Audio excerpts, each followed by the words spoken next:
Salut à tous, comme vous avez sûrement pu le voir si vous me suivez sur Facebook et Instagram, si c'est pas le cas d'ailleurs, vous pouvez vous abonner sur l'un ou sur l'autre, parce que c'est à peu près la même publication justement tout le temps, mais certains sont plus assidus sur l'un ou sur l'autre, voilà simplement.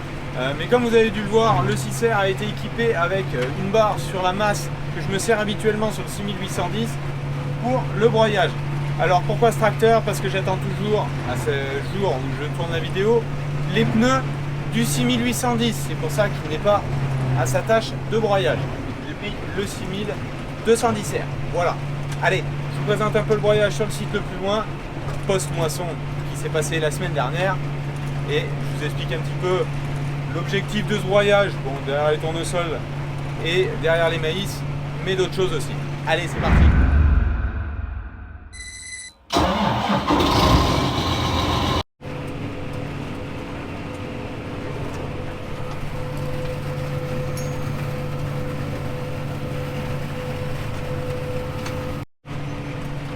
Alors là dans les tournesols, l'objectif il est assez clair, c'est d'éliminer les cannes, de les broyer au maximum pour avoir une décomposition plus rapide, les plaquer au sol de façon à ce qu'elles ne dérangent plus dans le semoir. Je suis pas certain de semer en semi-direct, avec le 750A cette parcelle, c'est mouillé, ça risque de repleuvoir d'ici 2 jours, l'optimum ça aurait été 15 jours de beau temps et là je pouvais semer, mais la météo semble ne pas nous laisser le temps de pouvoir le faire de cette façon là. Donc à voir, mais j'en profite quand même, ça fait 4 jours que c'est moissonné maintenant, de laisser sécher ça en surface. Maintenant on sent que ça a croûté un petit peu, je vais vous faire voir dehors comment ça broie, mais vous allez voir sur la terre, ça a croûté un petit peu, ça passe bien. Le broyage là je suis à moins de 4 litres, ouais, 4 litres à l'hectare de moyenne, 12 km/h sur 6 mètres 40, donc on a un débit de chantier assez confortable. Je pense que dans le maïs ça tirera un petit peu plus, mais c'est pas les mêmes objectifs. Et j'y reviendrai un petit peu plus tard dans la journée, justement. Je vais essayer de vous faire quelques images, vous verrez comme ça, par rapport à ce que je vous disais la semaine dernière sur la vidéo, par rapport au salissement de la parcelle, que la parcelle était propre et que c'est vraiment un problème d'excès d'eau qui a amené ce PS assez catastrophique sur ces tournesols ici.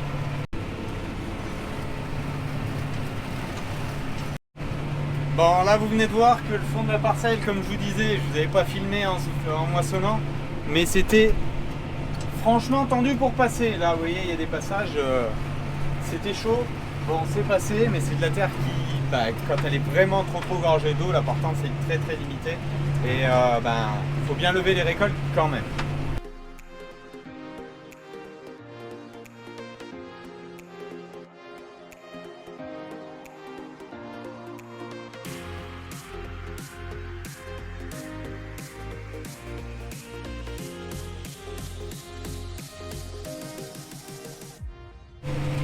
Allez, la brume est levée, ça se met à faire de la poussière avec les cannes de tournesol. Je vais m'arrêter au bout de l'arrêt, vous faire voir un petit peu ce que ça donne et 2-3 modifs qu'il faudra faire sur le broyeur pour les années futures justement pour faire du tournesol. Ça va très bien, mais je pense qu'on peut faire un petit peu mieux.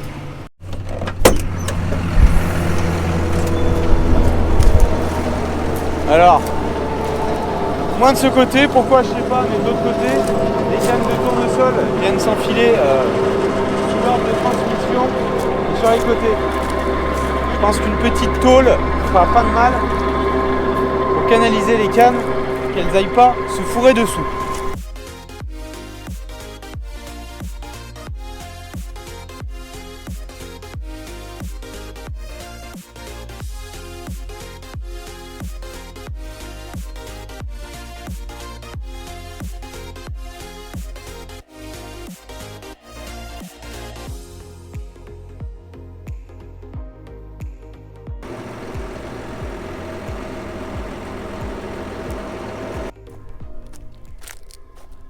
Bon, comme vous pouvez le voir, ça a pas mal avancé. Il me reste simplement ça.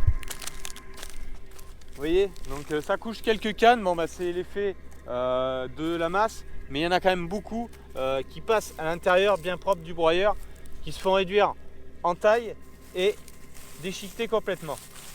Bon, comme ça au moins c'est beaucoup plus propre, et quand je vais semer, si je sème justement avec le John Deere, si on y arrive, j'aurai pas le souci que ça dévore tous les éclateurs de la PV à l'avant du semoir. Moi, toutes les cannes seront vraiment couchées. Donc là, c'est la travelle la plus mouillée. La plus mouillée, c'est vraiment là-bas même. Là, il faut faire attention et jouer sur le relevage pour pas que le broyeur touche le sol.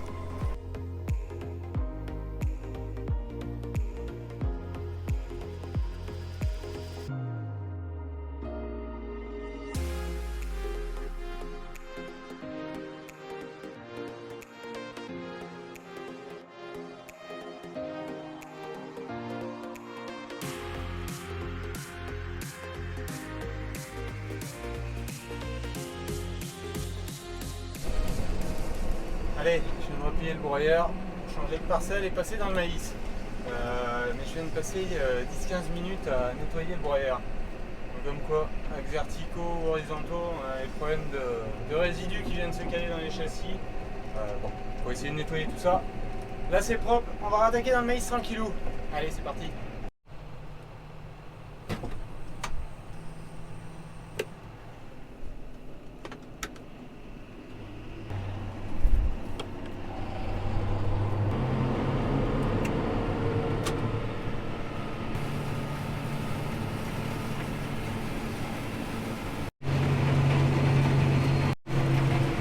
Bon ben ça va super bien. Alors par contre, comme je veux rouler un peu et que les marteaux sont neufs sur le broyeur, je peux rouler vite, mais par contre ça demande énormément de puissance.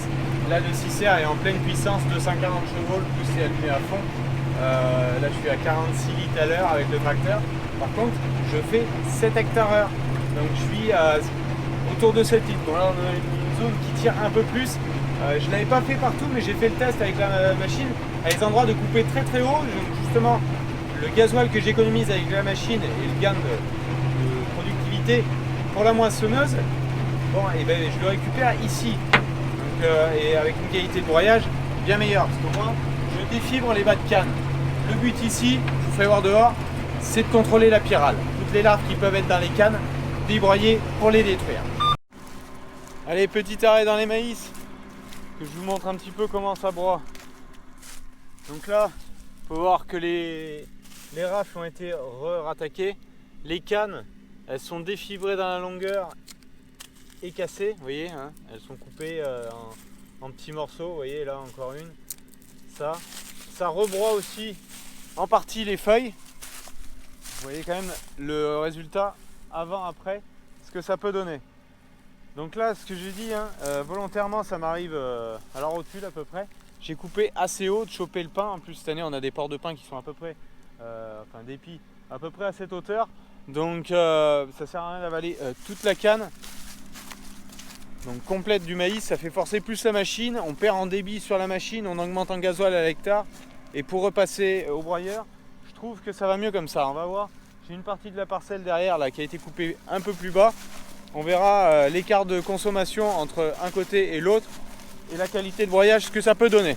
Donc en fait les cannes, le fait de broyage qui pulvérise les cannes, les larves de pyrale se stockent, restent dans ces cannes là et le fait de les broyer, on les détruit, on limite ce stock de larves pour les campagnes prochaines. Alors même si ici ça devrait aller en blé l'année prochaine, ça évite d'avoir dans le secteur des larves qui peuvent passer l'hiver, pondre et aller coloniser parce que mes maïs l'année prochaine seront juste de l'autre côté du chemin. Donc c'est un des moyens de lutte qu'on peut avoir. Il y a le traitement, moi je fais du traitement aussi l'été contre ce papillon qui crée ensuite ces larves, ces chenilles qui viennent percer et creuser les cannes qui amènent de la casse et de la verse dans nos maïs et donc des pertes.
C'est pas que ça serait un plaisir de broyer, mais presque.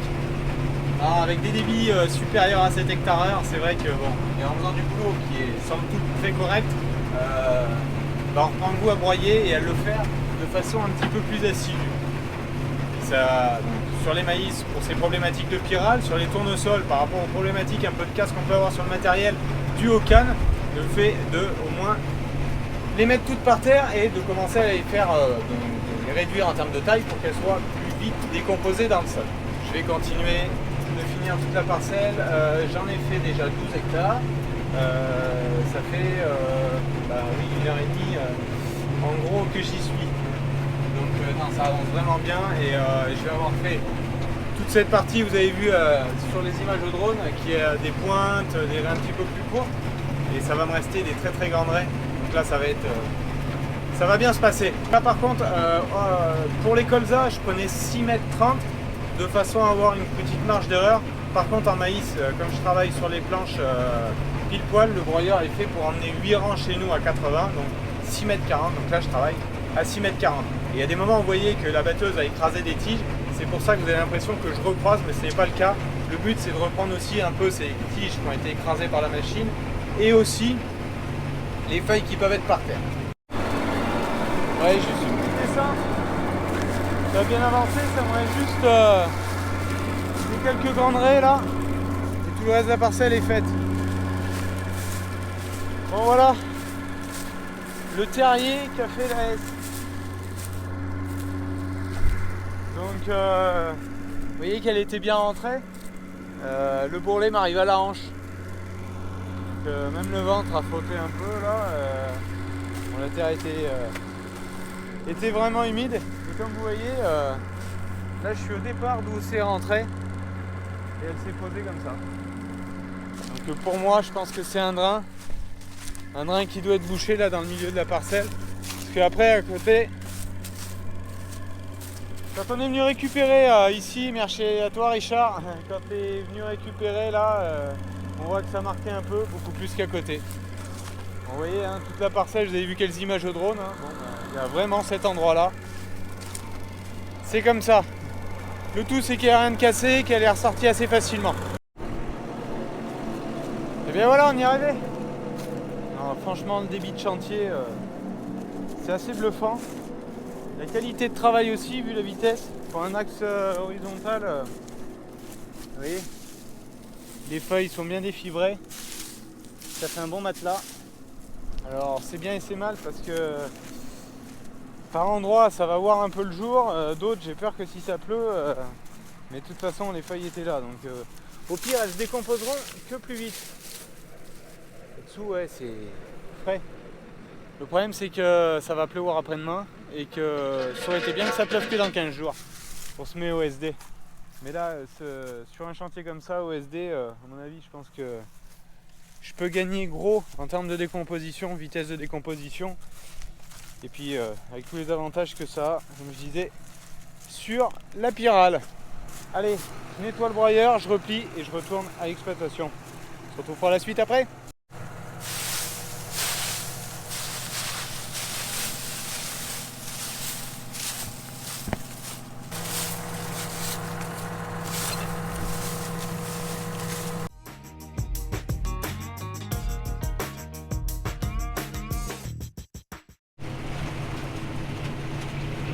Bon, c'est pas l'optimum ici, hein. On arrive à broyer, je passe vraiment à ras de la terre, donc ça fait souffler les particules d'argile vraiment en surface, et les cannes de tournesol sont ultra sèches, hein, ça fait plus d'une semaine que c'est coupé ici, donc ce qui génère une poussière énorme. Vous allez voir quelques images au drone là, c'est assez impressionnant. Bon, après la qualité de broyage est pas mal, bon ce qui est par terre est par terre. Ça arrive à en récupérer quelques cannes, mais bon, après normalement ici j'espère pouvoir semer avec le SD, le 750A, donc en prenant un biais ça finira de couper les cannes par bûchette de 16 cm.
Allez, ça s'avance bien, ça me reste 3 allers-retours et j'aurai fini cette parcelle. Ça ne restera plus grand chose à faire pour se mettre à jour.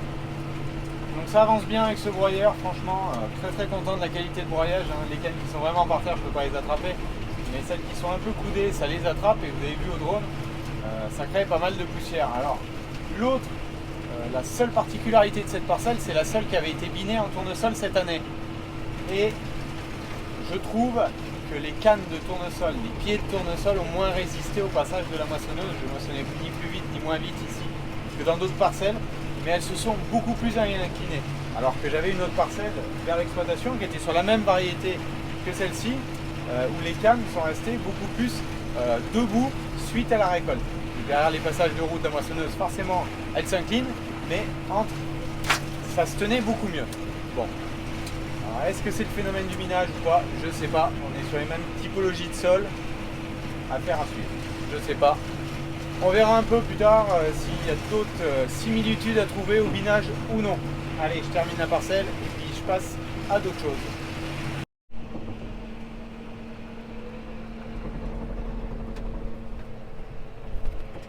Et voilà, place nette. À chaque parcelle, je nettoie le dessus du broyeur, ça évite d'en avoir trop d'agglomérés. Il y en a qui se rentrent sous les barres de repliage là, dans la longueur. Donc si on est à se coller, la première parcelle que j'ai fait de 18 hectares passés, c'était bien trop. Il faut y enlever tous les 10 hectares à peu près, toutes les heures et demie quoi. Pour le nettoyer un peu, au moins plus grossièrement, de façon à ce qu'elle ne s'agglomère pas de trop.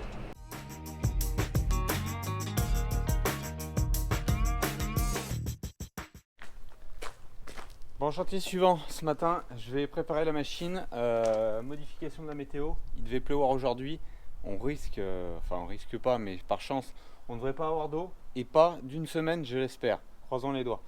Ça me permettra d'avancer dans les récoltes, et pourquoi pas aussi commencer des semis. Donc là je vais dételer le cueilleur, j'ai déjà tout décroché, là ça me reste simplement à le poser. J'ai rangé la coupe à colza sur son rack. Et je vais profiter des palettes qui sont posées par terre pour démonter la prolonge à tournesol, comme j'ai fini les tournesols, et passer la coupe pour les soja. Donc c'est-à-dire lui remettre simplement les diviseurs. La machine, il y a juste à redescendre le rouleau d'alimentation devant le rouleau d'entraînement plutôt du convoyeur. Et la machine est tout équipée. On va repasser le broyeur en vitesse rapide, mais enfin ça c'est très rapide. Il n'y a pas grand chose à faire. Allez, on se met à faire tout ça.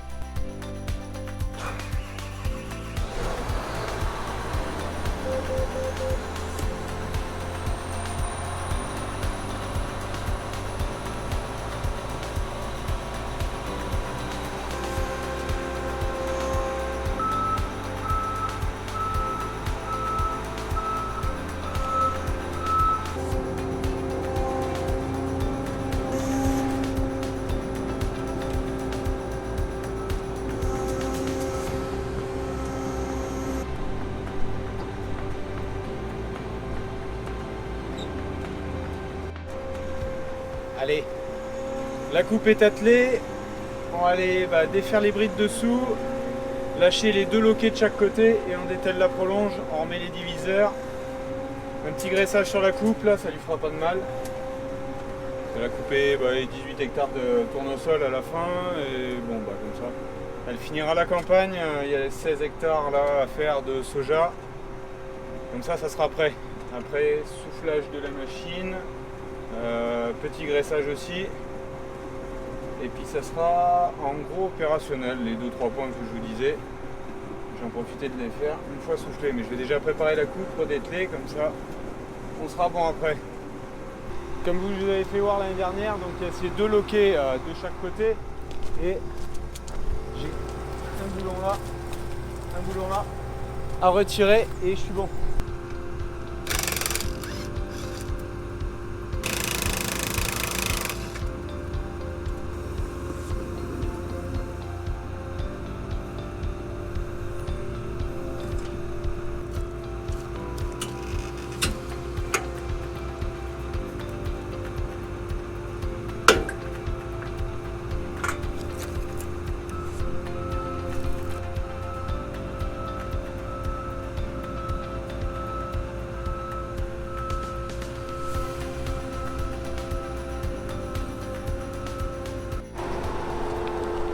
Allez, comme vous venez de le voir, donc c'est décroché. Je rapporte juste la clé. Je prendrai la clé qu'il faut maintenant pour remettre les diviseurs. Et ensuite, comme je vous disais, petit coup de graisse et elle sera opérationnelle. Là, je l'ai rapproché un peu. Donc, je vais vous faire voir simplement. Les diviseurs, on les enfile de chaque côté, mais ça c'est le côté où il n'y a pas l'entraînement. Je viens de vous faire voir, donc on enfile par le tube ici, et on vient de boulonner juste là. J'ai la même chose de l'autre côté. Allez, on fait ça.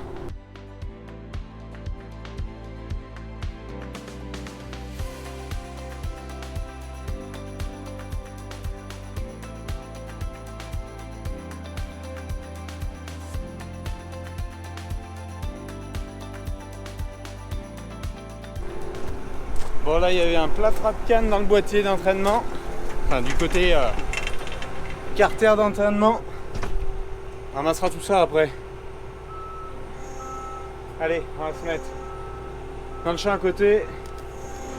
Petit coup de soufflette à coupe, le graissage comme je vous disais. Je viens de détordre, vous avez vu sûrement sur le timelapse, il y a toujours des têtes de tournesol qui tordent un peu les doigts des rabatteurs. Bon, c'est rien de catastrophique, mais autant y remettre d'aplomb. De toute façon, un bon entretien après cet hiver de la coupe avant de rattaquer les moissons de l'année prochaine.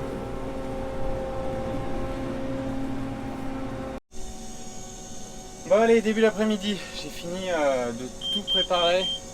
Ça m'a pas mal occupé.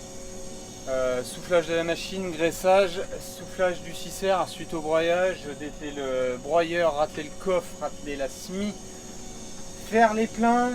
Donc là c'est tout bon, je me rends à la parcelle et on va attaquer le chantier.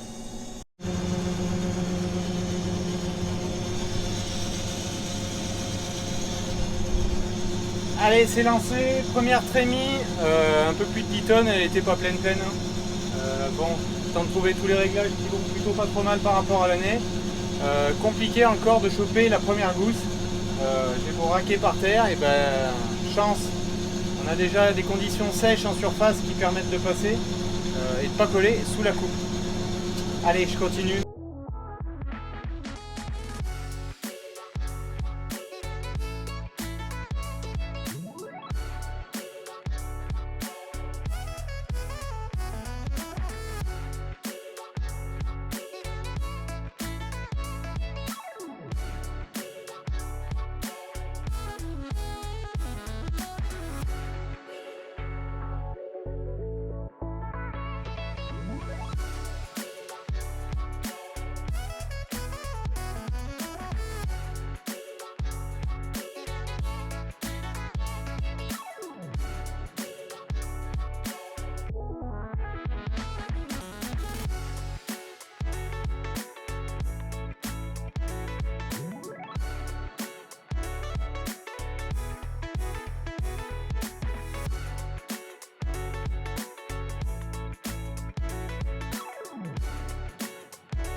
Allez, comme ça a l'air de vous plaire, sur la vidéo de la semaine dernière, je vous refais un petit peu de double caméra, je vous en refais au maïs aussi également.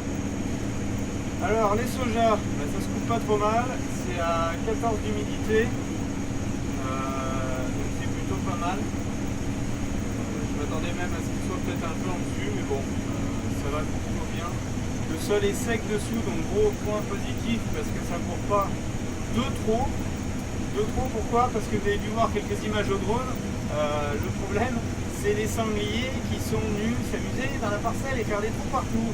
Et comme le soja, ça se coupe très très bas pour prendre les premières pousses, et ben ça a tendance à taper dans les buts de terre, donc il faut faire être vigilant de ne pas en avoir. Donc j'ai choisi bien le moment justement ici, de ne pas en avoir pour vous cover. Mais vous pouvez voir, chaque fois que je m'arrête, qu'il y a un paquet au broyeur, si vous voulez, il y a une image au drone où je fixe un peu un des trous qu'ils ont pu faire, hein, parce qu'il y en a une multitude dans la parcelle là. Sinon en termes de rendement, la batteuse, j'ai jamais pris le temps d'étalonner dans cette récolte là. Donc je suis pas sûr d'être bon, je suis même à peu près certain de ne pas être juste sur la quantité à l'hectare. Un ordre d'idée, ça doit passer les 30 quintaux, ça c'est à peu près certain. On verra comment il pèse, mais vu ce que j'ai déjà dans la veine, j'en ai coupé 7 hectares là, à peu près. C'est quand même nettement plus beau que l'année dernière. Ouais, ça va pas faire non plus un rendement de folie, mais compte tenu des frais qui ont été engendrés sur cette culture, c'est plutôt pas trop mal quand même. Le soja reste une culture, quand on a la semence de ferme, plutôt assez économique. Alors vous voyez aussi, je coupe sans faire des planches, parce qu'on a pas mal de vent, et même en jouant avec les ailettes du broyeur, j'ai tendance à foutre, si je coupe côté ici de la récolte, ça rentre des débris de broyage et qui me bouchent plus ou moins les sections. Ça m'arrive aussi, les endroits où ils étaient plus fournis, avoir des paquets de feuilles qui viennent boucher un peu les sections. Autre particularité, comme pour le tournesol, je coupe un tout petit peu de biais, mais le fait d'avoir semé avec le 750A et on doit serrer les rangs, ça charge un peu moins aussi chaque section. Donc ça se passe de ce côté-là plutôt aussi un petit peu mieux que l'année dernière. Voilà, allez, continuons.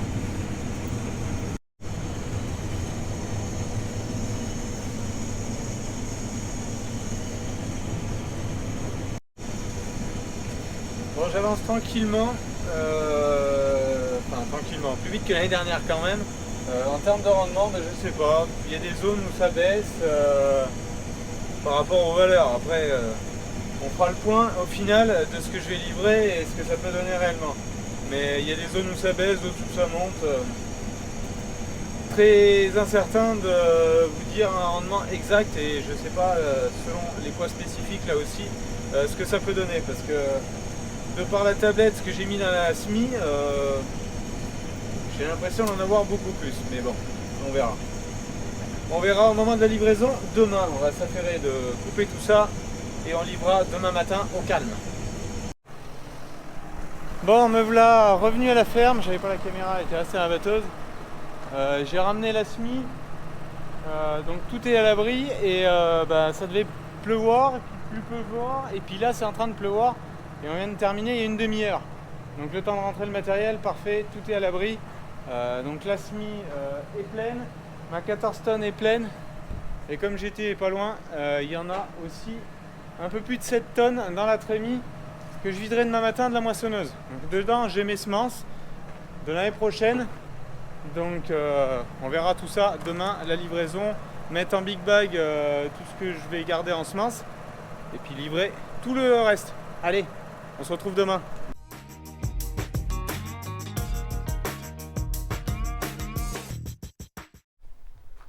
Bon, c'est pas comme vous le voyez ici. J'ai bien fait de faire les sojas hier. Vous voyez la trémie de la batteuse est fermée. Les remorques sont garées là provisoirement. Donc je suis allé tout vider. Finalement il a fait 8 mm la nuit, c'était prévu 0. Ils annonçaient il y a 10 jours. Ils y avaient enlevé et hier ils n'ont pas annoncé, mais ça fait 8 mm quand même. Donc j'ai bien fait de faucher les sojas hier. Ça au moins c'est fait. 30 quintaux, 31. Pour être précis sur la surface exacte de la parcelle. Donc j'ai tout livré, j'ai gardé aussi en big bag et dans les box de la semence pour des collègues et puis dans le box pour moi, juste là, et petit indice, donc ça aussi qui est venu se greffer, enfin. Ça c'était les pneus qui étaient sur le 6810 avant. Et le voilà, avec les pneus tout neufs. Et avec la 5 corps, ouais.